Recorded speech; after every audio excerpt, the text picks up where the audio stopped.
नमस्ते प्रणाम दोस्तों, हर हर महादेव। मैं अपने किरण म्यूजिक डांस ऑफिशियल पर आप सभी का स्वागत करती हूँ।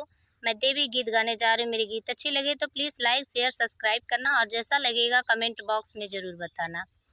पूजा करेले सब तन मन से, दर्शन देदा मैया भगतन के। पूजा करेले सब तन मन से, दर्शन देदा मैया भगतन के।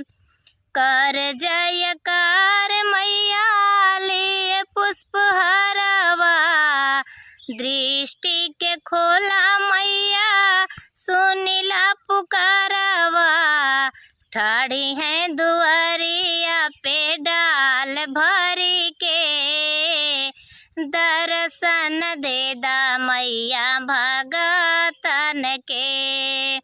पूजा करेले सब तन मन से, दर्शन देदा मैया भगतन के। पैदल आइल बानी चल के दुआरी, तू हरी मूर्तिया का सब ही पुजारी।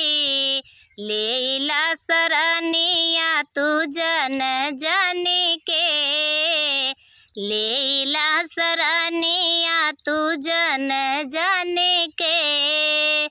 दर्शन देदा मैया भगतन के। पूजा करेले सब तन मन से, दर्शन देदा मैया भगतन के। एक ही सहारा मैया आइली शरण में, माथवा पटक दिहली तू हरे चरण में।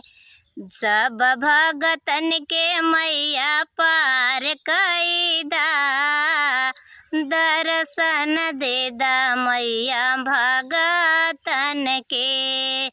पूजा करेले सब तन मन से, दर्शन देदा मैया भगतन के।